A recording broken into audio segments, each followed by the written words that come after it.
Why August 15, 1947? ఎందుకు ఆ date లేదా ఆ మంత్ అదే సంవత్సరం మనకి ఎందుకు వచ్చింది స్వాతంత్రం? అంటే ఏం చెప్తారు మీరు? వీళ్ళు సెకండ్ వరల్డ్ వార్లో మ్మ్. వీళ్ళు కమిట్ అయినటువంటి డేట్ను వీళ్ళు అంటే ఇంకా ముందుగా వచ్చేదా మనకి? కొంచెం ముందు వెనకలను కూడా దాన్ని ఆగస్టు 14 రాత్రి బ్రిటిష్ వాళ్ళు వీక్ అయిపోవడం వల్ల మనకి ఇండిపెండెన్స్ అప్పటికే ప్రెషర్స్ వచ్చాయి. అప్పటికే బ్రిటిష్ వారి మీద అనేక వరల్డ్ వార్లో వీరు బాగా వీక్ అవ్వటము దీన్ని ప్రకటించడం జరిగింది. సో గాంధీ గారు లేకపోతే మనకి ఫ్రీడమ్, ఇండియాకి ఫ్రీడమ్ రావడం అనేది, ఇండిపెండెన్స్ రావడం అనేది లేట్ అయ్యేది అనుకోవచ్చు. లేట్ అయితే కావచ్చు కానివ్వండి, దీనివల్ల గాంధీ గారు చేసినటువంటి ఇప్పుడు సుభాష్ చంద్రబోస్ గారు ఎందుకు ప్రస్తావించారు? సో అంటే ఐఎన్ఏ స్థాపించారు. సో అప్పుడు పరిస్థితులు ఎట్లా ఉన్నాయి? ఐఎన్ఏ స్థాపించడానికి ఏం ఒక్కటేనండి, మహాత్మా గాంధీ గారిది కానీ బోస్ గారిది కానీ.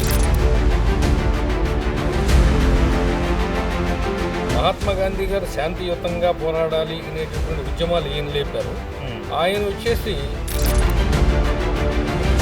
అలాగే ఒక సైనికుడిగా మీరు చెప్పండి, ఆపరేషన్ సింధూర్లో ప్రధానమంత్రి గారు కానీ పెద్దలు కానీ తీసుకున్నటువంటి నిర్ణయం అనేది,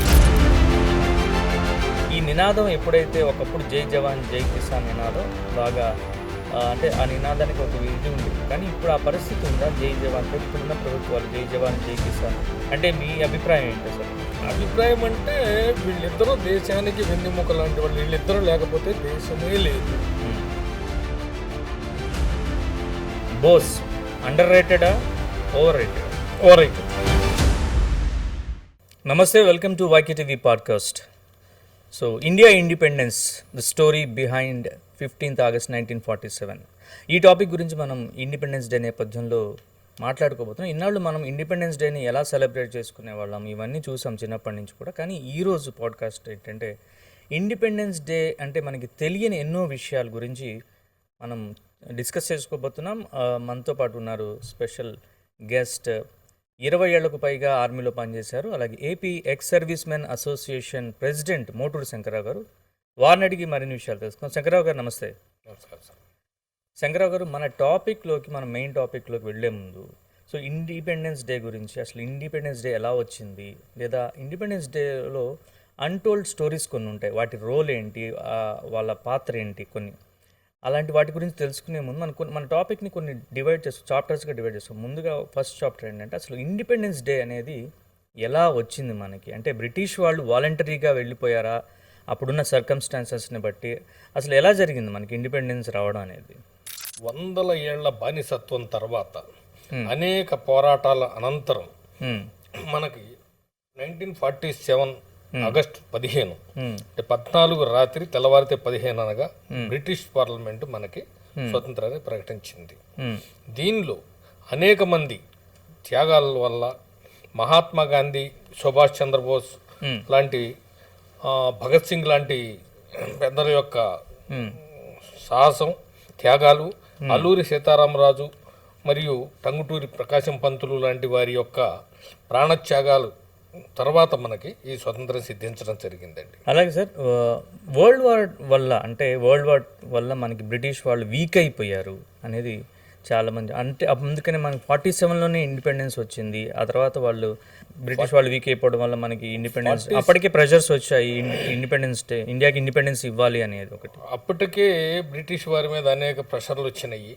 ప్రెషర్లు రావటము, వరల్డ్ వార్లో వీరు బాగా వీక్ అవ్వటము, వాళ్ళకి ఫైనాన్షియల్గా కానీ, ఇంకొకరు ఆర్థికంగా కానీ, రకరకాల వాళ్ళ వీక్నెస్ల వల్ల వాళ్ళు తట్టుకోలేక దీన్ని ప్రకటించడం జరిగింది. ఒక్క మహాత్మా గాంధీ గారే కాదు, దీనికి Subhash Chandrabose, Indian National Army లాంటి ఎస్టాబ్లిష్మెంట్ చేయటం, వాళ్ళు ఫైట్ చేయటము. అదే కాకుండా 1946లో నేవీ కూడా బాంబేలో వాళ్ళు తిరుగుబాటు చేయటం. అదే కాకుండా ఈస్ట్ ఇండియా కంపెనీ మన విశాఖపట్నంలో, మన తెలుగు గడ్డ మీద కూడా వారికి వ్యతిరేకత ఎదురైంది. ఇలాంటి అనేక సందర్భాలను దృష్టిలో పెట్టుకుని వాళ్ళు ఇక మేము మెయింటైన్ చేయలేము, ఇస్తే బెటర్ అనే ఆలోచనకు వచ్చి వాళ్ళు ప్రకటించేయడం జరిగిందండి. అలాగే శంకర్రావు గారు, గాంధీజీ మనకందరికీ తెలుసు, గాంధీ గారి నాయకత్వంలో మన ఈ స్వాతంత్ర సంగ్రామం ఇదంతా కూడా నడిచింది. సో గాంధీ గారే కనుక లేకుంటే సో మనకి ఇంకా లేట్ అయ్యేదా?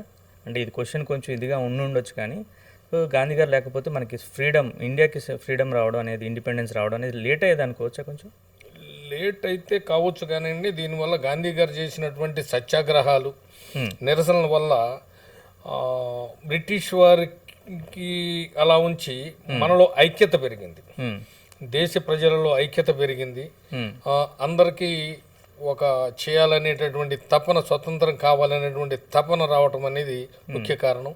ఇది ప్రతి వ్యక్తిలోనూ, ప్రతి ఏరియాలోనూ దీనికి రైతులేంటి, మహిళలేంటి, వీళ్ళందరూ కూడా ఎక్కువ వ్యతిరేకత రావడం వలన వాళ్ళకి తప్పనిసరి పరిస్థితిలో వాళ్ళు ఇవ్వాల్సి వచ్చిందండి. అలాగే బ్రిటిష్ అప్పుడు ఉన్నప్పుడు బ్రిటిష్ గవర్నమెంట్ గాంధీ గారు చేసిన, మీరు ఇప్పుడు చెప్పారు కొన్ని మూమెంట్స్ పేర్లు, ఉప్పు సత్యాగ్రహం కావచ్చు, లేదా సహాయ నిరాకరణ కావచ్చు, క్విట్ ఇండియా మూమెంట్ కావచ్చు, ఇవన్నీ వీటన్నిటిని చాలా సీరియస్గా కన్సిడర్ చేసింది అనుకోవచ్చా? గాంధీ గారు చేసిన ఈ ఉద్యమాలన్నింటినీ కూడా సీరియస్గా కన్సిడర్ చేసి, ఇంకా గాంధీ గారి నాయకత్వంలో ప్రజలు పోరాడుతున్నారు, ఇండియన్స్ అనేది, దీనన్నీ సీరియస్గా కన్సిడర్ చేసింది అప్పుడు? గాంధీ గారిది శాంతియుత పోరాటం అండి. ఈ శాంతియుత పోరాటంలో ప్రజలకి ఎక్కువ ఐకమత్యం అవటం కోసం కానీ, వీళ్ళ యొక్క పోరాటాలు చేసిన దాని యొక్క ఫలితం అనేది ప్రజలకు అందటం కోసం అది అవకాశం వచ్చిందండి.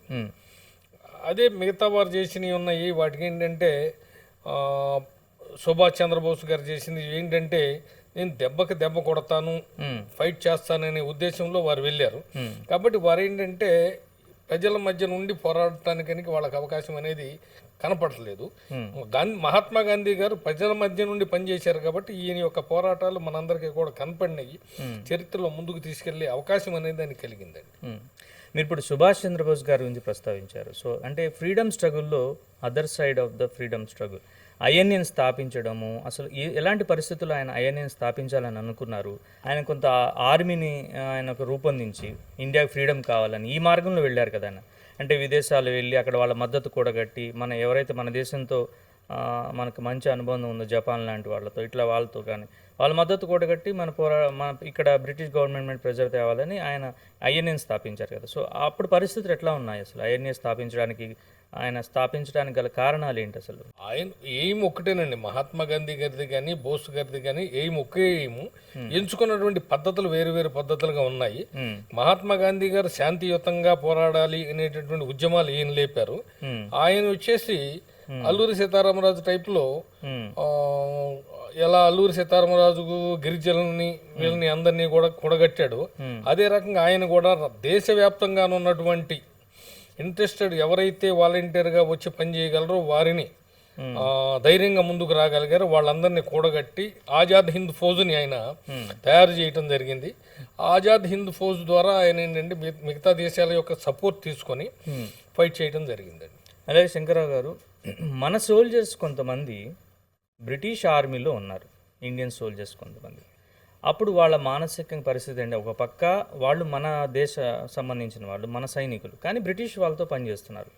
వాళ్ళు మన దేశానికి సంబంధించి ఈ మూమెంట్ని, ఫ్రీడమ్ మూమెంట్ని అణిచేయడానికి కానీ, లేదా బ్రిటిష్ వాళ్ళు మన వాళ్ళని కూడా చాలా ఇన్ఫ్లుయెన్స్ చేశారు అనేది కూడా ఉంది. వాళ్ళు ఇన్ఫ్లుయెన్స్ అయితే ఫ్రీడమ్ స్ట్రగుల్లో ఎట్లా ఉండేది? బాగా బ్రిటిష్ వాళ్ళు గుర్తింపు లేకుండా మన వాళ్ళకి యొక్క గుర్తింపు లేకుండా ఉండటం ఒకటి కారణం. వాళ్ళకి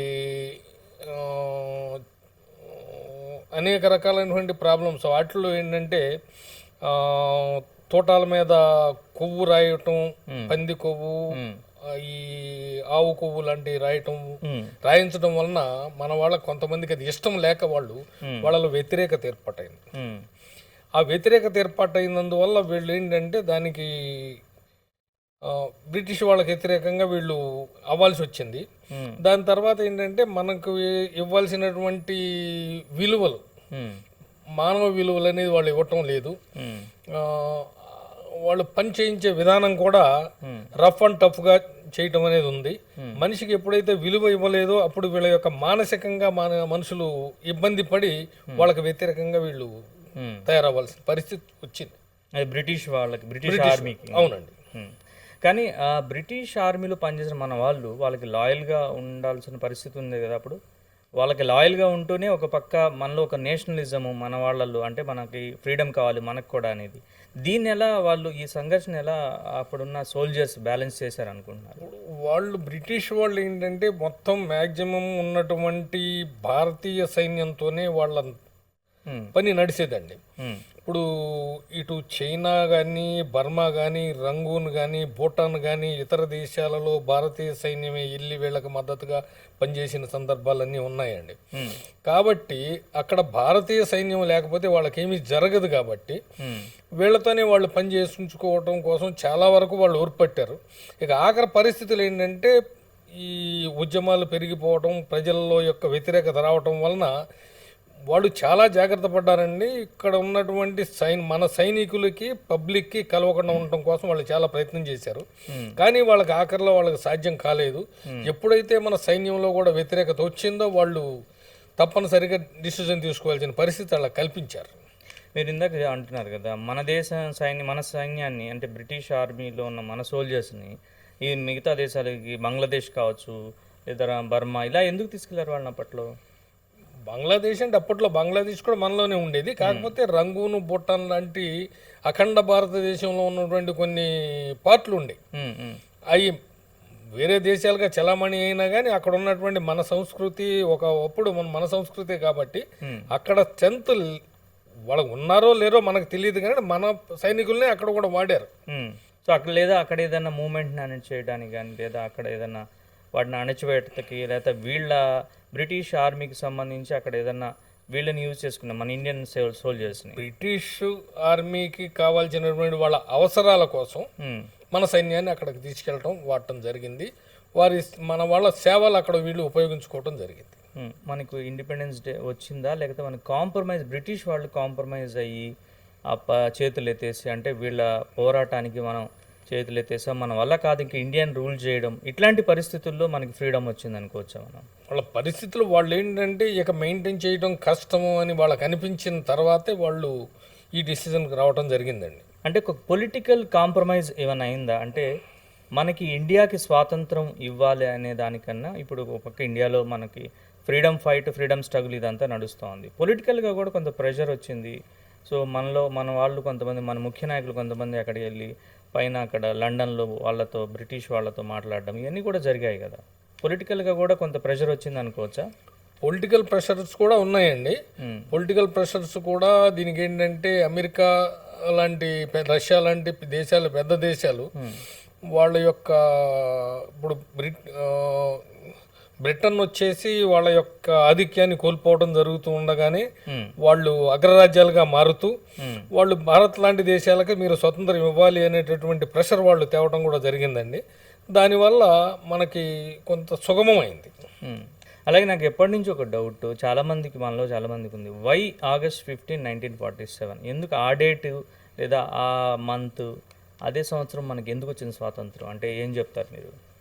వీళ్ళు సెకండ్ వరల్డ్ వార్లో వీళ్ళు కమిట్ అయినటువంటి డేట్ను వీళ్ళు తీసుకుంటూ ఆ డేట్ని కన్ఫర్మ్ చేసుకోవడం కోసం వీళ్ళు కొంచెం ముందుగా రావాల్సిన దాన్ని కూడా ఆ డేట్ కోసం వీళ్ళు ఫిక్స్ చేశారండి.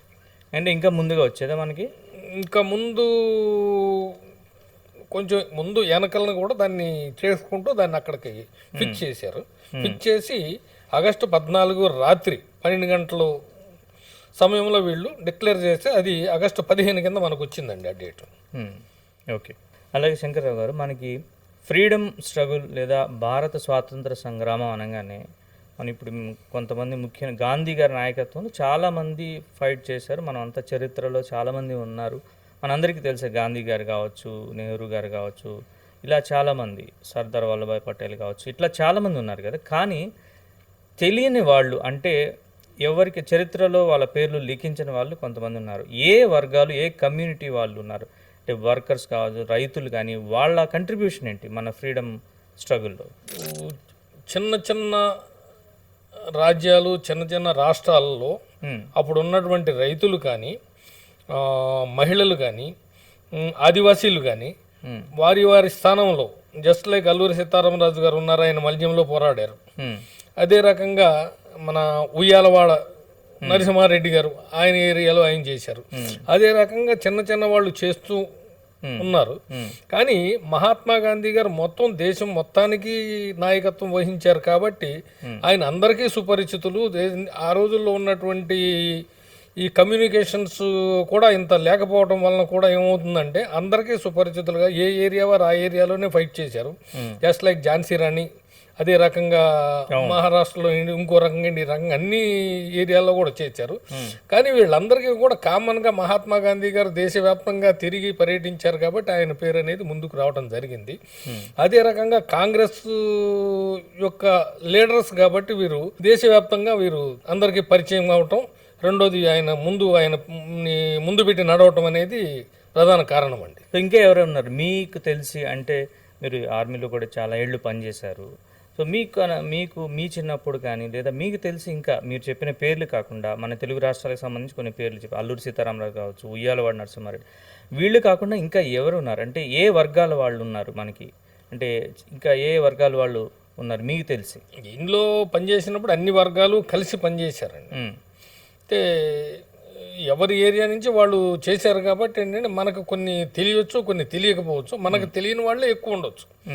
ఎందుకంటే మనం ఒక ప్రాంతం ద్వారా వెళ్ళి నేషనల్గా మనం దేశం కోసం పనిచేసాం తప్ప ఇప్పుడు మేము దీని గురించి తిరిగిన వాళ్ళం కాదు. కాబట్టి మాకు ఆర్మీ అనేది మాకు ఒక ఈ ప్లేస్ అనేది సూటబుల్గా ఇస్తారు, ఆ ప్లేస్లోనే మనం పనిచేయాల్సి వస్తుంది. కాబట్టి మామూలుగా చరిత్రాత్మకంగా మామూలుగా మనం ఇది జలియన్వాలా బాగ్ ఉంది, వారి తర్వాత మనం చూసాము, అది విన్నాము స్టోరీలో. మనం అక్కడ ఏంటంటే 1857లో సిపాయిల తిరుగుబాటు జరిగింది. అక్కడ వీరిని ఒకే దారి ఉంది, మొత్తం చుట్టుపక్కల మూసేసి ఆ మధ్యలో వీళ్ళు మీటింగ్ పెట్టుకుంటుండగా బ్రిటిష్ వాళ్ళు కాల్పులు జరిపి 100 మందిని అక్కడ కాల్చివేయడం జరిగిందని. ఇలాంటి ఘటనలు మనం ప్రత్యక్షంగా చూడలేకపోయినా కానీ తర్వాత హిస్టారికల్గా మనం చూసామండి. ఫ్రీడమ్ వచ్చినప్పుడు మన ఇండియాకి పొలిటికల్గా ఫ్రీడమ్ వచ్చింది. అంటే బ్రిటిష్ వాళ్ళ రూల్ నుంచి మన స్వపరిపాలనలోకి వచ్చింది. కానీ ఎకనామికల్గా మనకి ఫ్రీడమ్ వచ్చిందా? అప్పుడు మన భారతదేశ ఆర్థిక పరిస్థితులు ఏ విధంగా ఉండేవి? ఆర్థిక పరిస్థితి అనేది అప్పుడు చాలా వీక్గా ఉందండి. కానీ బ్రిటిష్ వాళ్ళు దాన్ని నడపలేకే మనకు అప్పచెప్పినా కూడా మన వాళ్ళు జాగ్రత్తగా దాన్ని సెట్ చేసి తీసుకురావడం అనేది జరిగింది. ఇవాళ ఆ పొజిషన్ నుంచి మనం పైకి వచ్చామంటే చాలా సంతోషం. అది మన నాయకులు చేసినటువంటి కృషి. అది ఇంతకుముందు ఉన్న ప్రధానమంత్రులు కానీ, మధ్యలో ఉన్న ప్రధానమంత్రులు కానీ, ఈ రోజు ఉన్న ప్రధానమంత్రి గారు కానీ చాలా చాలా కృషి చేసి మనని వాడు ఈరోజు ఈ యొక్క సంతోషంగా ఉండటానికి కారకులు నాయకులే మనకి. అంటే అంటుంటారు కదా, మనకి చాలామంది బ్రిటిష్ వాళ్ళు మన దేశాన్ని కొల్లగొట్టారు, మన సంపద అంతా దోచుకెళ్ళారు, ఇలా చాలా మనం విన్నాము, చదువుకున్నాం కదా. సో ఇప్పుడు పరిస్థితి చూస్తే మీకేమనిపిస్తుంది? ఇప్పుడు ఫర్ ఎగ్జాంపుల్ కోహినూరు వజ్రం లాంటి వజ్రాలు ఎన్నో దేశం దాటి వెళ్ళిపోయినాయండి. వెళ్ళిపోయిన దాన్ని మళ్ళీ తీసుకురావాలి అంటే అది మామూలు విషయం కాదు, చాలా కష్టమైంది. కానీ మన వాళ్ళు చాలా వరకు కూడా ప్రయత్నం చేస్తున్నారు, తేగలిగిన తీసుకొస్తున్నారు. ఇక ముందు కూడా అవి వస్తాయి అనే ఆశ అనేది మాకుంది. కానీ ఒక వస్తువు పోగొట్టుకోవటం అనేది చాలా కష్టం, పోయింది రావటం అనేది చాలా ఇది. కానీ ఉన్న దాంట్లోనే మన వాళ్ళు డెవలప్ చేస్తూ ఇవాళ ఉన్నటువంటి ఈ పరిస్థితిలో రైల్వేస్ కానీ, రోడ్స్ కానీ, ట్రాన్స్పోర్టేషన్ కానీ ఇవన్నీ కూడా డెవలప్ చేసుకుంటూ దేశాన్ని ఈ విధంగా అభివృద్ధి చేస్తున్నారంటే చాలా అభినందనీయం అండి మన రాజకీయ నాయకులకి. మనం ఎంతవరకు దేశం కోసం వాళ్ళు చేసే మంచినే మనం ఆలోచిద్దాం, చెడు అనేది మనకి సంబంధించింది కాదు, అది అవసరం లేదు, దాన్ని మనం ఆలోచించాల్సిన అవసరం లేదు. మనం మంచినే కోరుకుంటున్నాము, దేశం బాగుండాలనే కోరుకుంటామండి. రైట్. ఒక సోల్జర్గా చెప్పండి, మీరు మనకి ఇప్పటికి కూడా మనం చాలా అంటే మన సిస్టమ్, అడ్మినిస్ట్రేటివ్ సిస్టమ్ ఇదంతా లేదా కొన్ని లాస్ ఇంకా బ్రిటిష్ కాలం నాటివే మనం వాడుతూ ఉన్నాం కదా. ఇప్పుడు కొత్త చట్టాలు లేదా కొత్త తరహా అంటే మన భారతీయులకు సంబంధించి మన దేశానికి సంబంధించినంత వరకు కొత్త తరహా రావాల్సిన అవసరం ఎంత మేరకు ఉంది? కొత్త తరహా అనేది రావాల్సిన అవసరం అయితే చాలా ఉందండి. కానీ వస్తున్నది కూడా చాలా హైలీగానే వస్తున్నాయి కాబట్టి ఇంకా రావటం అనేది ఆనందదాయకమే. మన భవిష్యత్తు భావి భారత పౌరులు అనేవాళ్ళు ఇంకా అభివృద్ధిలో ఉండాలనేది మేము కోరుకుంటున్నాము. చేసింది చాలా చేసినా కూడా ఇంకా మంచి జరగాలని మనం కోరుకుంటున్నామండి. టెక్నికల్ ఫీల్డ్గా కానీ ఇంకో రకంగా కానీ. ఇప్పుడు ఆ రోజుల్లో మర తుపాకులతో సైనికులు యుద్ధం చేసేవాళ్ళు, ఇవాళ న్యూక్లియర్ వార్ఫేర్ వచ్చింది. ఆ తర్వాత ఇంకా కొత్త కొత్తవి వస్తున్నాయి. ఎందుకంటే కొన్ని విషయాలు అనేది ఒక సైనికుడిగా నేను పబ్లిక్గా మీడియా ముందు మాట్లాడకూడదు కాబట్టి ఏంటంటే కొన్ని జాగ్రత్తగానే మాట్లాడాల్సిన విషయాలు ఉన్నాయి. దేశ భద్రతను దృష్టిలో పెట్టుకుంటూ ఇవాళ ఉన్నటువంటి సామాజిక ఇబ్బందుల్ని బట్టి కొన్ని విషయాలు అనేది వార్ఫేర్ గురించి మాట్లాడకూడదు కాబట్టి అది ఎంత తక్కువ మాట్లాడితే అంత బెటర్ అండి.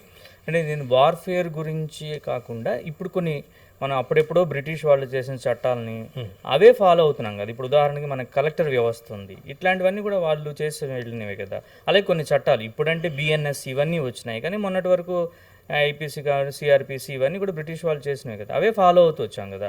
సో ఇప్పుడు ఈ చట్టాలు ఇవి రావాల్సిన అవసరం ఎంతవరకు ఉంది? అంటే ఉదాహరణకి బిఎన్ఎస్ అనేది కొత్తగా తీసుకొచ్చారు, అట్లాగే ఇప్పుడు కూడా కొత్తవి రావాల్సిన అవసరం ఎంతవరకు ఉందంటారు? ఇప్పుడు అనవసరమైనటువంటి చట్టాలను రద్దు చేయటం మంచిదేనండి.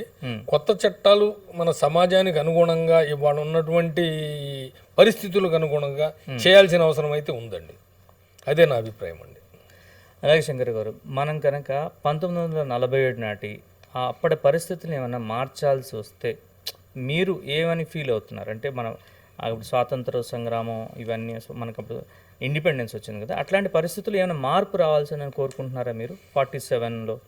మార్పు అంటే ప్రభుత్వం ఇంతవరకు చాలా మార్పు తీసుకొచ్చిందండి. ఎక్విప్మెంట్ పరంగా కానీ వసతుల పరంగా కానీ అదే బోర్డర్లో ఉన్నటువంటి నైసర్గిక పరిస్థితుల్లో కూడా చాలా వరకు మార్పు వచ్చింది. ఇంకా ప్రభుత్వం చేయడానికి ప్రయత్నం చేస్తున్నారు. మన ప్రధానమంత్రి గారు కూడా స్వయంగా వెళ్ళి బోర్డర్లోకి వెళ్ళి చూడటం జరుగుతోంది. సైనికులతో కలిసి ఆయన టీ బ్రేక్స్ అయ్యి చేయటం అనేది ఏంటంటే వాటి యొక్క పరిస్థితులు, బోర్డర్ పరిస్థితులు అన్నీ ఆయనకు అవగాహన అవ్వటం కోసమే మన నరేంద్ర మోడీ గారు కూడా బోర్డర్లోకి వెళ్ళి మొత్తం అన్ని చూసి రావడం జరుగుతుంది. కాబట్టి అవసరమైనవి అనేది కూడా యాక్చువల్గా ఆయన దృష్టిలో అనేది త్రూ ప్రాపర్ ఛానల్గా మన డిఫెన్స్ మినిస్టర్ గారి ద్వారా వెళ్తాయి. వెళ్ళినప్పుడు అవి తప్పకుండా అవి అమలు చేస్తారు, అవసరమైనవి తప్పకుండా ఇంప్రూవ్మెంట్ చేస్తారండి. స్టూడెంట్ అంటే మన పాడ్కాస్ట్ చూస్తున్న ఒక విద్యార్థి కావచ్చు, అది వాటెవర్ కాలేజ్ స్టూడెంట్ కావచ్చు లేదా స్కూల్ విద్యార్థి కావచ్చు, పుస్తకాల్లో చదివిన లేదా పుస్తకాల్లో లేదా చూసినటువంటి వాడు మనం మూవీస్లో కానీ వీటిలో చూసిన ఇండిపెండెన్స్ కాకుండా ఇప్పుడున్న జనరేషన్కి ఇండిపెండెన్స్ గురించి చెప్పాలంటే ఏం చెప్తారు మీరు? ఇండియన్ ఇండిపెండెన్స్ స్ట్రగుల్ గురించి అంటే ఒక్క మాటలో చెప్పాలంటే వాళ్ళకి స్ట్రాంగ్గా ఏం చెప్తారు మీరు? ఇండిపెండెన్స్ డే గురించి అన్నీ వెలుగులోకి రాకపోవచ్చు, కానీ కొన్ని ఇంపార్టెంట్ విషయాలు అయితే చరిత్రలో వచ్చినాయి. కానీ కొన్ని విషయాలు గిరిజనులు చేసిన పోరాటాలు ఏంటి, ఇంకో రకంగా మన పల్లెల్లో జరిగినటువంటి పోరాటాలు కొన్ని వెలుగులోకి రాకపోవచ్చు. సాధ్యమైనంత వరకు అవసరమైనంత వరకు వెలుగులోకి వచ్చినాయి, చరిత్రలో ఉన్నాయండి. కొన్ని రాకపోయి ఉండొచ్చు కూడా. చరిత్రలో రాకపోయినా ఇంకా కొన్ని చాలా ఉండొచ్చు అంటారు మీ అభిప్రాయం? రాకపోయినవి నిదానంగా వస్తాయి అనే ఉద్దేశం మాకు ఉందండి. ఎందుకంటే ఇవాళ మీడియా ఫాస్ట్గా ఉంది, అన్ని రకాలుగా కూడా చాలా ఇంప్లిమెంట్ అవుతున్నాయి కాబట్టి ఏదైనా మిస్ అయినవి కూడా ఆల్రెడీ ఆటోమేటిక్గా నిదానంగా అవి వస్తాయి, ప్రజలకు అనేది ఆ విషయం తెలుస్తుంది. ఇవాళ యాక్చువల్గా చరిత్ర అనేది తెలుసుకోవడం చాలా అవసరము. ఆ చరిత్ర అవసరంలో కూడా ఏంటంటే కొన్ని ఇందాక మనం అనుకున్నట్టుగానే కొన్ని పరిస్థితులు కొన్ని రాకపోయినా కానీ అవి ఆటోమేటిక్గా చరిత్రలో కానీ కంపల్సరీ వస్తాయండి. ఇప్పుడు కొన్ని విషయాలు ఉన్నాయి, నేవీ మన వైజాగ్లోనే అది బ్రిటిష్ వారికి వ్యతిరేకంగా పనిచేసిన ఏరియాలు ఉన్నాయి. అలాగే మన దగ్గర ఏరియాలో కూడా కొన్ని విషయాలు మనకి నిదానంగా తెలిసే విషయాలు ఉన్నాయి. కొన్ని ఇట్లో లేకపోయినా తర్వాత అయినా కానీ కొన్నిట్లో అది చూసేది మన చరిత్రలో చేర్చడం అనేది జరుగుతుందండి. అది మన ఒక పెద్దలు ఎవరైతే దీన్ని చూస్తున్నారో వారు కంపల్సరీగా వారి దృష్టిలోకి వస్తుంది, చరిత్రలో పుటల్లో దాన్ని చేరుస్తారనేది నమ్మకం అనేది నాకు ఉందండి. అంటే మన చరిత్ర అంటే ఇది ఇప్పుడు మనం పుస్తకాల్లో చదివింది మాత్రమే కాదు, కొన్ని మీరు అన్నట్టుగా లేదా మనం మాట్లాడుకుంటున్నట్టుగా కొన్ని అంశాలు మళ్ళీ రీరైట్ చేయాల్సి వస్తాయి, కొన్ని నిజాలు రీరైట్ చేయాల్సి వస్తే అది చేయాల్సిన అవసరం ఎంతవరకు ఉందంటారు? అది సమాజానికి ఉపయోగపడేంత వరకు దాన్ని తీసుకురావడం అనేది అవసరం అండి. ఏదైతే సమాజానికి మంచి జరుగుతుంది అనే దాన్ని ముందుకు చూపించడం అనేది ఇంపార్టెంట్. దానివల్ల సమాజం పక్కదారిని పడుతుంది అనుకునే ఏదన్నా చెడు విషయాలు ఉన్నాయంటే దాన్ని పక్క పెట్టేయడం అనేది మంచిది. రైట్ శంకరరావు గారు, మేమందరం బయట మనకి ఇండిపెండెన్స్ డేని ఎలా సెలబ్రేట్ చేసుకుంటాం అనేది అది జనరల్గా ఫ్లాగ్ హోయిస్ట్ చేస్తాము, ఇదంతా జరుగుతుంది. కానీ మిలిటరీలో ఎట్లాంటి సిస్టమ్ ఉంటుంది అక్కడ? మీరు ఫ్లాగ్ హోయిస్ట్ చేస్తారంటే మీరు బోర్డర్స్ దగ్గర ఉంటారు, లేకపోతే ఇంకేదేదో పరిస్థితుల్లో ఉంటారు, అక్కడ ఎలా సెలబ్రేట్ చేసుకుంటారు మీరు? అక్కడ సెలబ్రేట్ చేసుకోవడం ఏంటంటే బార్డర్లో డ్యూటీలో ఉన్న సోల్జర్ డ్యూటీ ఆఫ్ డ్యూటీలో ఉన్న వ్యక్తి సెలబ్రేషన్స్ కోసం అక్కడ అవకాశం ఉంటుందండి, చేస్తారు కూడా. ఇప్పుడు అక్కడ వచ్చే డ్యూటీస్ ఏంటంటే 24 hours duties. 24 hours డ్యూటీస్లో 2 hours rifle పుచ్చుకొని నుంచుంటే 4 hours రిలాక్స్ ఉంటాడు. ఆ 4 hours రిలాక్స్లో ఉండే టైం వచ్చేసి ఇక్కడ మన సెలబ్రేషన్లోకి వచ్చేస్తాడు. ఈవెన్ యాక్చువల్గా బార్డర్ పెట్రోలింగ్ ఉంది, రైఫిల్ పుచ్చుకుంటాడు, ఆమునేషన్ భుజం మీద ఉంటుంది, బార్డర్ తిరుగుతూ ఉంటాడు. ఆ మనిషి ఎలాగో రాలేడు. అదేంటంటే 36 hours, 48 hours, 60 hours ఈ రకంగా అవర్స్ వెళ్తూ ఉంటారు. ఒక్కొక్కసారి అవసరమైతే 12 days, 15 days, 20 days. వాళ్ళు ఎందుకంటే ఆ క్యాంప్ వదిలిపెట్టి దూరంగా వెళ్ళిపోతారు, సెల్ఫ్ కంటైన్ అవుతారు. ఆ సెల్ఫ్ కంటైన్ డ్రై ఫ్రూట్స్ అవి తీసుకుని వెళ్తూ ఉంటారు.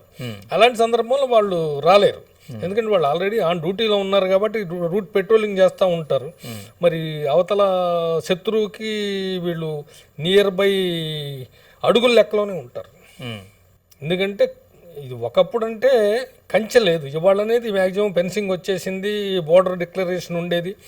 మా టైంలో మాకంటే ముందు అయితే అసలు అక్కడ ఫెన్సింగ్ అనేది లేదు. మరి దానిలో మేము కూడా తిరిగి ఉన్నాం.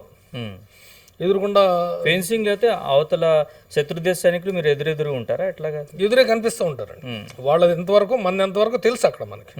మన అంతవరకు మనం తిరిగి వచ్చేస్తాం, వాళ్ళంతవరకు వాళ్ళు తిరిగి వెళ్తూ ఉంటారు. మధ్యలో కొంత ఓపెన్ ఎవరిది కాని ప్లేస్ ఉంటుంది, ఆ ప్లేస్ ఖాళీగానే ఉంటుంది. సో మీరు ఎక్కడెక్కడ పనిచేశారు శంకర్రావు గారు? ఎన్నాళ్ళు సర్వీస్ చేశారు, ఎక్కడెక్కడ పనిచేశారు? నేను టోటల్ 20 years సర్వీస్ చేశానండి. 78 నుంచి 98 వరకు. నేను ఫస్ట్ అరుణాచల్ ప్రదేశ్ అండి, తర్వాత యూపీలో పనిచేశాను, ప్రజెంట్ ఉత్తరాఖండ్ ఆ ఏరియాలో పనిచేశాను. తర్వాత నాసిక్ రోడ్ ట్రైనింగ్ ఇచ్చాను, పంజాబ్లో పనిచేశాను. రెండు వచ్చేసి ఏంటంటే ఇక్కడ నుంచి సికింద్రాబాద్ నుంచి మాకు శ్రీలంక వెళ్ళే అవకాశం వచ్చింది. ఆ టైంలో శ్రీలంక కూడా మేము వెళ్ళాము. ఈ రకంగా టోటల్ మొత్తం మనము బ్లూ స్టార్ ఆపరేషన్లో కూడా మనం పనిచేయడం జరిగింది. ఓకే, సో మీరు ఈ శ్రీలంక అలాగే బ్లూ స్టార్ ఆపరేషన్ మీ అనుభవాలు చెప్తారు మాకు, మా వ్యూవర్స్కి? మీ ఆపరేషన్ బ్లూ స్టార్ కానీ శ్రీలంక కూడా వెళ్ళాను అంటున్నారు కదా. శ్రీలంక ఎల్టీటీఏ వాళ్ళకి వ్యతిరేకంగా ఇండియా ఆర్మీ పంపించినట్లుంది కదా. ఇండియన్ ఆర్మీ అక్కడికి వెళ్ళింది శాంతి సేన రూపంలో వెళ్ళామండి. ఓకే, వాళ్ళ మీద ఫైర్ చేయడం కోసం కాదు, శాంతి సేన రూపంలో వెళ్ళాము. అవసరమైతే గన్స్ కూడా మనం క్యారీ చేసాము, పెద్ద పెద్ద ఆర్ట్స్ కానీ మామూలు కానీ క్యారీ చేసాము. ఎక్కడ మనం ఏంటంటే దాన్ని ఉపయోగించమని ప్రభుత్వం నుంచి ఆర్డర్ ఏం మనకు రాలేదు, కానీ అక్కడ శాంతి కోసమే మనం వెళ్ళాము. ఆ చర్చలు సఫలమైన తర్వాత మనం దాన్ని ముందు ఇన్ఫెంట్రీస్ అయ్యి కూడా దాన్ని చేసి సక్సెస్ అయ్యి రావడం అనేది జరిగిందండి. ఆపరేషన్ బ్లూ స్టార్ అన్నారు కదా, ఆ ఆపరేషన్ బ్లూ స్టార్ గురించి చెప్పండి, మీ అనుభవాలు ఏంటి అందులో? అక్కడ స్వర్ణ మందిర్లో ఉగ్రవాదులు రావడం వలన దాన్ని చేయాల్సి వచ్చిందండి. దాన్ని ఉగ్రవాదుల్ని పట్టుకోవడం కోసం కొన్ని రౌండ్స్ ఫైర్ కూడా చేయాల్సి వచ్చింది. చేసి వాళ్ళని ఉగ్రవాదుల్ని క్యాప్చర్ చేసిన తర్వాత దాన్ని ఆపేసామండి. ఎందుకంటే మా ఏంటంటే ఆర్టిలరీ హెవీ గన్స్ అండి, మేము ఓన్లీ వెనకాల సపోర్టింగ్ ఉంటాం. ఎప్పుడైతే ముందు ఇన్ఫెంట్రీకి కానీ మెకనైజర్కి కానీ ఫైర్ అవసరం అయితేనే మా ఆర్టిలరీ ఇస్తుందండి, లేకపోతే అబ్జర్వ్ చేస్తూ వెనకాల ఫైర్ కోసం వెయిట్ చేస్తూ ఉంటాం. ఇప్పుడు మాలో ఏంటంటే ఎయిర్ డిఫెన్స్ కూడా ఉండేది, అప్పుడు కలిసి ఉండేది. ఎయిర్ డిఫెన్స్ ఏంటంటే ఫ్లైట్స్ని కూడా కొట్టాక ఎయిర్ డిఫెన్స్ పనిచేస్తుంది. ఇప్పుడు మాది ఆర్టిలరీ అనేసరికి మాది ఏంటంటే మినిమం కొన్ని గన్స్ 12 kilometers ఉంటాయి, 17 kilometers ఉంటాయి. ఈ రకంగా రకరకాల వాళ్ళ అవసరాన్ని బట్టి ప్రభుత్వం ఇస్తుందండి. ఇప్పుడు అదే మాది వచ్చేసి ఏంటంటే ఫీల్డ్ అండ్ మీడియం మౌంటైన్లో కూడా మేము పనిచేసామండి. అది ఏరియాని బట్టి ఆ గన్ ఇస్తూ ఉంటారు.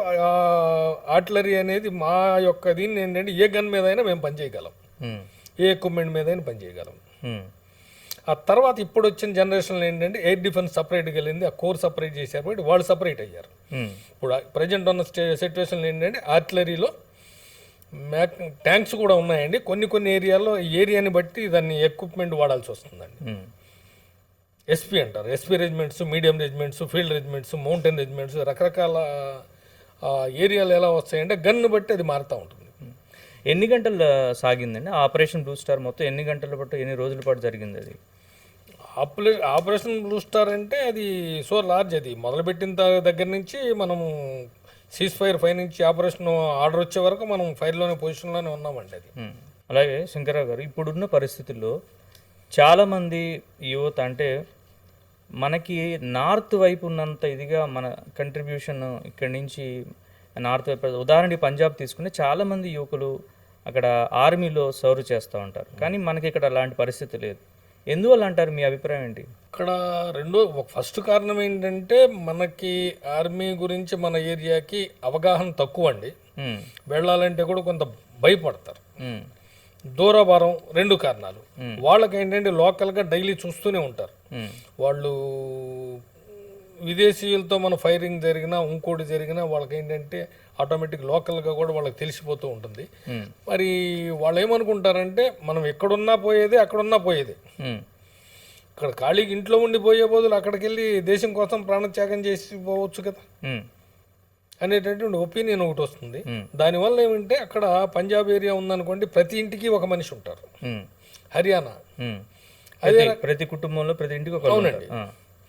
అదే బోర్డర్ ఏరియాలలో ఎక్కువ మంది ఉండటం వలన వాళ్ళు ఎక్కువ మంది దానిలో ఉండటం జరుగుతుంది. మన ఏరియాలో ఏంటంటే ఇక్కడ అవగాహన తక్కువ ఉండటము, రెండోది ఏంటంటే మనకి ఎంప్లాయ్మెంట్ అనేది ఇక్కడ ఎక్కువ ఉంది. మనకి వాళ్ళకి ఎంప్లాయ్మెంట్ చాలా తక్కువ. బోర్డర్ ఏరియాలో ఫ్యాక్టరీస్ అనేది తక్కువ. దానివల్ల ఏంటంటే వాళ్ళకి ఎంప్లాయ్మెంట్ కోసం కూడా వస్తారు. రెండోది ఉద్దేశపూర్వకంగా కూడా వాళ్ళ యొక్క దీనికోసం కూడా వస్తారండి. చాలామంది అంటే మనం సినిమాలు చూస్తూ ఉంటాం, వాళ్ళ తాతయ్య ఆర్మీలో సర్వ్ చేస్తారు, అలా ఫాదర్ ఇట్లా చాలామంది జనరేషన్స్ సర్వ్ చేస్తుంటారు. కానీ మనకి ఇక్కడ ఇప్పుడు ఏమైనా పరిస్థితుల్లో మార్పు వచ్చిందంటారా మన తెలుగు రాష్ట్రాలు లేదా సౌత్కి సంబంధించి? మార్పు అంటే మీరు అబ్జర్వ్ చేసింది ఇప్పుడు మా కుటుంబంలోనే మా పెద్దనాన్నగారు చేశారండి. అనాలోచితంగా వెళ్ళారు, వెళ్ళలేదు ఆయన. తర్వాత నేను కూడా ఏదో వెళ్ళాను. వెళ్ళిన తర్వాత ఫ్రెండ్స్ ద్వారా సరే నేను వెళ్తాను రా అన్న, వెళ్ళి చేరిపోయాను. ఇప్పుడు మా తాతగారికి బ్రదర్ ఒక ఆయన ఉంటారు, మోటూరి సత్యనారాయణ గారు. మా ఇందిరాగాంధీ టైంలో మంత్రి చేశారు, మీరు గూగుల్లో కొట్టినా వస్తుంది. మరి వాళ్ళు ఒక్కొక్కరు ఏమంటారంటే, ఏమయ్యా మీరు మీ వాళ్ళు అంత హై లెవెల్లో ఉన్నారంటే, అన్నదమ్ముల్లోనే తేడాలు వస్తున్నాయి. మరి ఆ రోజుని ఉంది, ఈ రోజుని ఉంది. వారు స్వతంత్ర సమర యోధులు మోటూరి సత్యనారాయణ గారు. అదే రకంగా మహాత్మా గాంధీ గారితో పాటు ఆయన పనిచేశారు. ఇప్పుడు ఆయన మా ఊరే అయింది, గుడివాడ పక్కన దొండపాడు. ఆయన పుట్టిన ఊరే నేను పుట్టాను, ఆయన ఇంట్లోనే నేను పుట్టాము. కాకపోతే ఏంటంటే ఆయన ఆ రోజుల్లో మరి బ్రిటిష్ టైంలో పోరాడారు, స్వతంత్ర సమర దీనిలో సమరంలో చేశారు. ఆ తర్వాత ఆయన పార్టీలో గుర్తింపు ఉంది. అప్పట్లోనే ఇందిరాగాంధీ గారు పిలిచి మంత్రి ఇచ్చారు ఆయనకి. మరి ఇదేంటంటే ప్రతి కుటుంబంలో అన్ని రకాలు ఉన్నాయండి. కాకపోతే ఏంటంటే కొంతమంది మనం ఎక్స్పోజ్ చేయగలుగుతాము, కొంతమంది ఎక్స్పోజ్ చేయలేకపోతాం. దేశం కోసం సైనికులు చేసే ప్రాణత్యాగం కావచ్చు, వారి పోరాట పటిమ, ఇవన్నీ ఆర్మీలోకి వెళ్ళిన వాళ్ళకి మాత్రమే ఒకప్పుడు తెలిసేవి. ఇప్పుడు మీలాంటి వాళ్ళు వచ్చాక అంటే మీ కుటుంబాన్నో లేకపోతే మిమ్మల్ని చూసి ఇన్స్పైర్ అయ్యి చాలామంది వెళ్ళేవాళ్ళు ఇలాంటి. కానీ ఇప్పుడు ఉదాహరణకి సినిమాల ద్వారా లేదా ఇంకా రకరకాలుగా మీ యొక్క త్యాగాలు కానీ అవన్నీ కూడా మాకు సామాన్య జనానికి తెలిసే అవకాశం ఇప్పుడు ఉంది. వాటన్నిటిని చూస్తే మీకేమనిపిస్తుంది? ఇప్పుడు దాని గురించి ఏంటంటే మేము చేసేటటువంటి త్యాగాలు ప్రజలకు తెలియటం అనేది ఒక రకంగా సంతోషం అయినా కూడా కొన్ని విషయాలు దేశానికి రక్షణపరమైన విషయాలు తెలవకుండా ఉండటం కూడా ఒక రకంగా మంచిదే. ఎందుకంటే మన ఎక్విప్మెంటు, మన రక్షణ వ్యవస్థ ఎంత ఉంది అనేది అవతల శత్రువుకు తెలియకుండా ఉండాలి అనేది ప్రధాన ఎజెండా. ఇప్పుడు మనందరికీ కూడా కావాల్సింది ఏంటంటే ముందు దేశం బాగుండాలి, దేశం సుభిక్షంగా ఉండాలి, దేశ రక్షణ బాగుండాలి. దేశ రక్షణ మనకు బాగుండాలి అంటే మన దగ్గర ఏ ఆయుధాలు ఉన్నాయని మనం పబ్లిక్గా చెప్పామనుకోండి, అది ఆ నోట పక్కవాడి దగ్గరికి వెళ్ళిపోతుంది, వాడికి వ్యతిరేకంగా తయారు చేస్తారు. అలాగే అలాంటి ప్రమాదం కూడా ఉంది. కానీ మన మీడియాలో అంతా వస్తుంటది కదా. మన మీడియా కాదండి, మనలోనే శత్రువు ఉన్నారు. ఇప్పుడు జమ్మూ కాశ్మీర్ మన దేశ పోరాట పడమే కానీ లేదా మన దేశ సైన్యం అమలు పదిలో ఏ అస్త్రాలు ఉన్నాయి అనేది, లేదా మనం ఏ దేశం నుంచి ఏం కొనుగోలు చేస్తున్నాం ఇవన్నీ మీడియాలో అంతా పబ్లిక్గా వస్తూ ఉంటుంది కదా. వచ్చినా సరేనండి, వచ్చినా దానికి ఏంటంటే కొన్ని దాని లిమిట్స్ ఉంటాయి. లిమిట్స్ వరకే మన వాళ్ళు రిలీజ్ చేస్తారు, లిమిట్స్ వరకే పర్మిషన్ ఇస్తారు. ఇప్పుడు మేము మాట్లాడటం కూడా లిమిట్స్ వరకే మాట్లాడాలి. ఎందుకంటే భారత మాత మీద ప్రమాణం చేసి ఒక సైనికుడిగా నేను ప్రమాణం చేసి ఉన్నాను. అది మనకి మాట్లాడేటప్పుడు కూడా బ్లైండ్లో వచ్చేస్తుంది. ఈ మాట మీరు మాట్లాడటానికి వీల్లేదనేటటువంటి ఆజ్ఞ మా మైండ్లోకి వచ్చేస్తుంది. కాన్షియస్ ఉండాలి మీరు, ఆటోమేటిక్ కంట్రోల్ అవుతుంది. ఒకవేళ చెప్పకపోయినా చెప్పాలని ఉద్దేశం అనాలోచితంగా రాబోయినా కానీ అది బ్రేక్ అయిపోతుంది, రాదు అది సరైన సోల్జర్కి. సో ఆర్మీ, నేవీ అలాగే ఎయిర్ ఫోర్స్, ఈ మూడు మన దేశ రక్షణకి సంబంధించి ఈ మూడు వ్యవస్థలు, ఈ మూడు కంట్రిబ్యూషన్ ఒక మాటలో చెప్పాలంటే ఏం చెప్తారు సార్? ఈ మూడిటికి కూడా విడదీయరాని అనుబంధం ఉందండి. ఎందుకంటే ఇప్పుడు నేను కూడా నేవీతో పాటు వెళ్ళాను, ట్రైనింగ్ చేశాను. మా ఆర్టిలరీ గన్స్ నేవీతో పాటు కూడా వెళ్ళి అవసరమైతే ఇతర దేశాల మీద అవతల ఒడ్డుకు వెళ్ళిన తర్వాత మనం ఫైర్ చేయాల్సిన అవసరం వస్తుంది. ఎయిర్లో కూడా దానికి ట్రైనింగ్ ఇస్తారు. అదే రకంగా మిగతా ఫోర్సెస్ ఉన్న ఇన్ఫెంట్రీ కానీ మెకనైజర్ వాళ్ళని కూడా తీసుకెళ్తారు, ట్రైనింగ్ ఇస్తారు. నేవీకి కూడా మాతో పాటు కలిసి పనిచేయడానికి ట్రైనింగ్ ఉంటుంది, ఎయిర్ ఫోర్స్కి కూడా మాతో పాటు కలిసి ఇచ్చే ట్రైనింగ్ ఉంటుంది. ఈ అవకాశాలు అందరికీ కలగకపోవచ్చు. ఆ భగవంతుడి యొక్క దీంతో నాకు అవకాశం కలిగింది. నేను షిప్లోనూ వెళ్ళాను, అక్కడ మా గన్స్ క్యారీ చేసాం, వెహికల్స్ క్యారీ చేసాం, ట్రైనింగ్ అయ్యాం, వచ్చాం. బై ఎయిర్ కూడా మాకు అవకాశం కుదిరింది. అది అందరికీ దొరకవచ్చు, దొరకకపోవచ్చు. కానీ అది మేము దేనికి ఉపయోగించాలంటే నా యొక్క దేశ రక్షణ కోసం, దేశ భవిష్యత్తు కోసం మేము ఉపయోగించాలి తప్ప దాన్ని వేరే రకంగా వేరే వాళ్ళకి చెప్పాల్సిన అవసరం కూడా లేదు. అలాగే ఒక సైనికుడిగా మీరు చెప్పండి, ఆపరేషన్ సింధూర్ మనందరికీ తెలుసు. సో దాని గురించి ఒక సైనికుడిగా మీ ఫీలింగ్ ఏంటి? ఆపరేషన్ సింధూర్లో మన ప్రధానమంత్రి గారు కానీ మన పెద్దలు కానీ తీసుకున్నటువంటి నిర్ణయం అనేది సరైన నిర్ణయం, సరైన సందర్భంలో చేశారండి. అది చాలా ఆనందించదగ్గ విషయం. ఎందుకంటే అది ఎప్పుడో ఫస్ట్ నుంచి కూడా మనం చేసి ఉంటే ఇంకా ఇంతవరకు వచ్చేది కాదు. అది శత్రువుని అణిసిపెట్టి మన శక్తి ఏంటో చూపించడం కోసం అది అవసరం. అది కనుక మనం ఉపేక్షించామనుకోండి, రేపొద్దున ఇంకా వాళ్ళు దారుణాలు చేయొచ్చు. ఇక ముందైనా సరే వాళ్ళ యొక్క ఇప్పుడు ఆక్రమిత కాశ్మీర్ ఉంది, దాని మీద కూడా మనాళ్ళు అవసరమైతే యాక్షన్ తీసుకుని అది కలుపుకోవాలని నేను కోరుకుంటా ఒక సోల్జర్గా. ఎందుకంటే నా తల్లి భూమి భారతిని ఆక్రమించిన వాడు ఎందుకు వదిలిపెడతాను నేను ఒక సోల్జర్గా? అది మా యొక్క ప్రభుత్వ ఆదేశం. అది ఆదేశం ఉన్నప్పుడే ముందుకు వెళ్తాం. ఆదేశం నాకు రావాలి. అనేక సందర్భాల్లో మాకు బోర్డర్లో మేము వెళ్ళి వచ్చేవాళ్ళం, ట్రెంచెస్ తవ్వి వచ్చేవాళ్ళం. మన బోర్డర్ ఎంతవరకు ఉంటే అంతవరకు దాటి వెళ్ళాం, కానీ నియర్ బై. ఎందుకంటే అక్కడ స్నో ఫాలింగ్స్ అవుతూ ఉంటాయి కొన్ని ఏరియాల్లో, ఈ అడవులు ఉంటాయి. స్నో ఫాలింగ్స్ జరిగే దగ్గర మనం ఒకవేళ ఆ టైంలో మనం వెళ్ళినా కూడా అక్కడ మనకేమి ఫైర్ చేయటానికి అవకాశం ఉండదు. కాబట్టి ముందే వెళ్తాం, ముందే వెళ్ళి అక్కడ ట్రెంచెస్ తవ్వుతాము. ఇవాళ అన్నీ సిమెంటెడ్ అయిపోయినాయండి. మా టైంలో వెళ్ళేవాళ్ళం, గోతులు తవ్వేవాళ్ళం, సరి చేసేవాళ్ళం, క్లీనింగ్ చేసేవాళ్ళం, వచ్చేవాళ్ళం.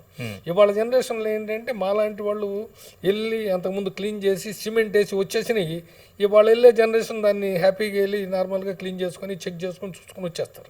అలాగే సింధూర్లో మనం వాడినటువంటివి కూడా కానీ మన ఆయుధాలు కానీ ఇవన్నీ చాలా అధునాతనమైనవి వాడాము. డ్రోన్స్ కానీ ఇట్లాంటివి, లేదా బ్రహ్మోస్ క్షిపణి కానీ ఇట్లాంటి అధునాతనమైన వాడాం కదా. వాటి గురించి మీరు న్యూస్లో వాటిలో చూస్తూ ఉంటారు.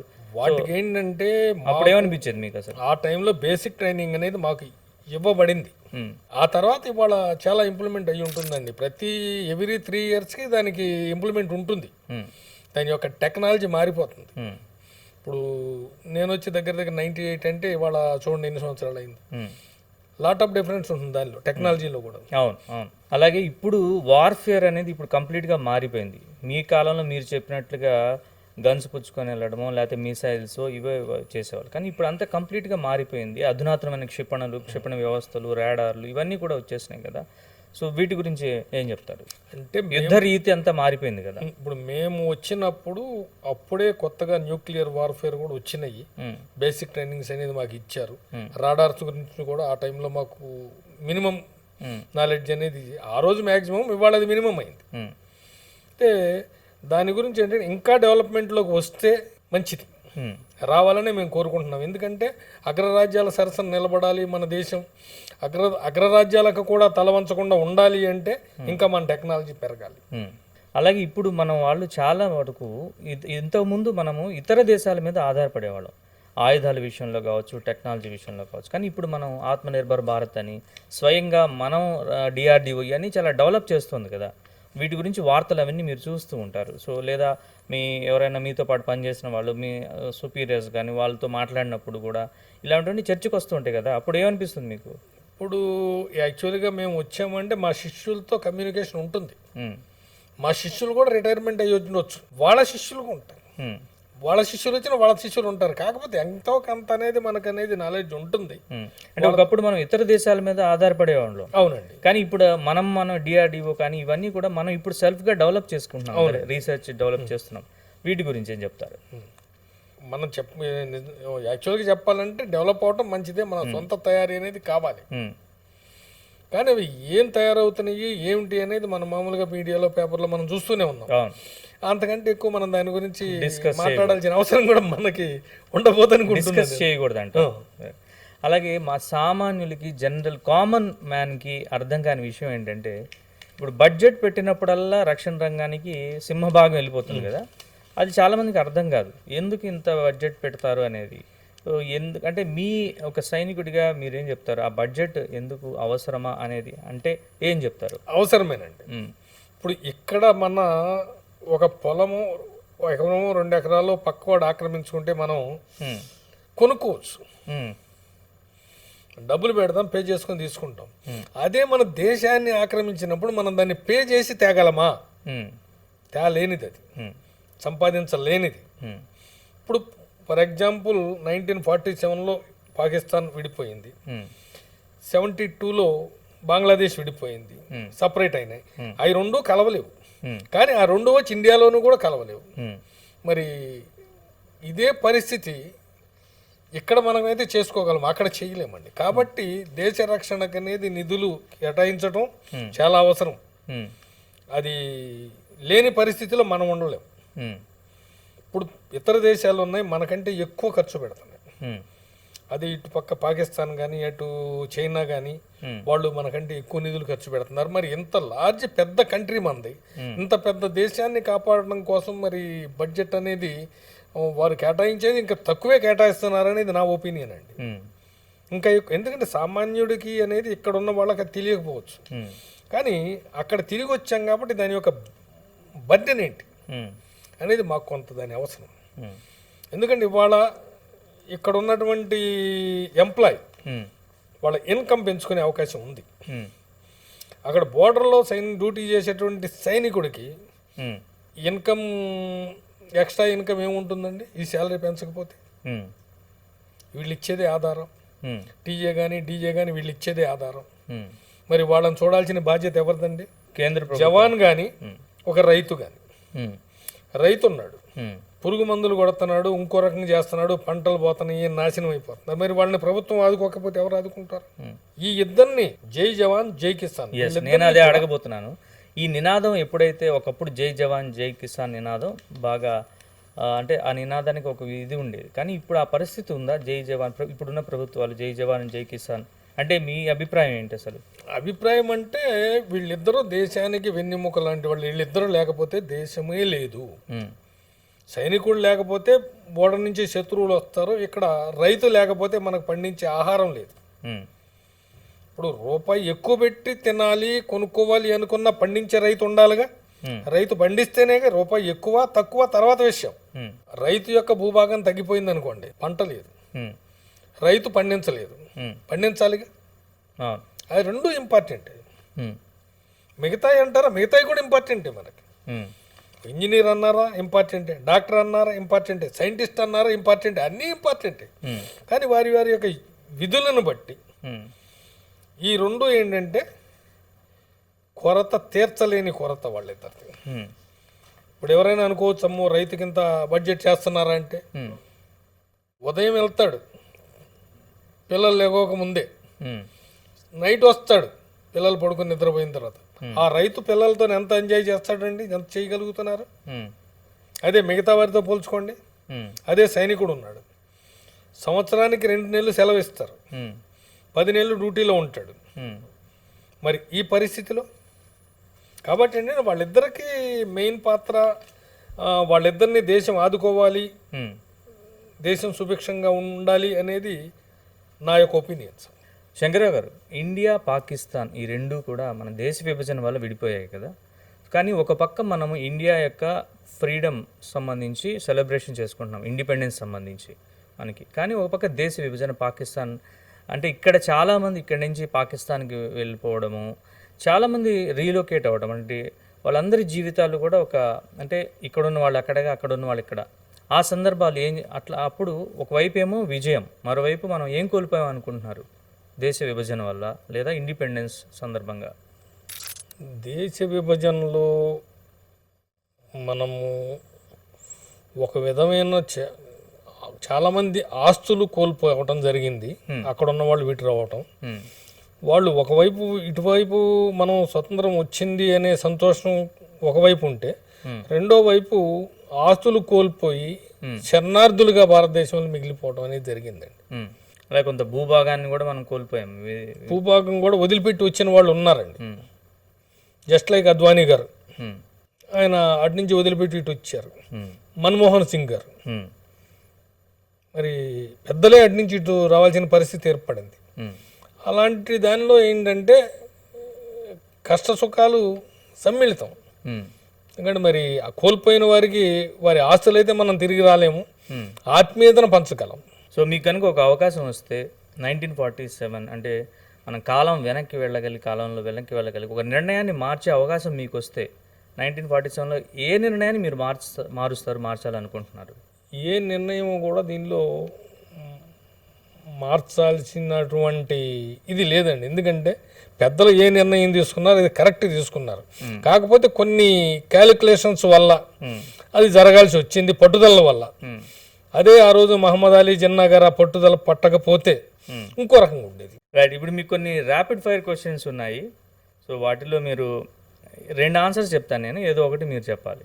ఫ్రీడమ్ అంటే మీ దృష్టిలో గిఫ్టా లేదా స్ట్రగుల్ రిజల్టా? అంటే పోరాట ఫలితమా లేదా గిఫ్టా? గిఫ్ట్ అండి. గాంధీ మీ దృష్టిలో లీడరా లేదా ఒక సింబల్ లాగా? లీడర్ అండి. బోస్ అండర్ రేటెడా ఓవర్ రేటెడా? Overrated. పార్టిషన్ ఇన్ఎవిటబుల్లా అవాయిడబుల్లా? అవాయిడబుల్. ఓకే.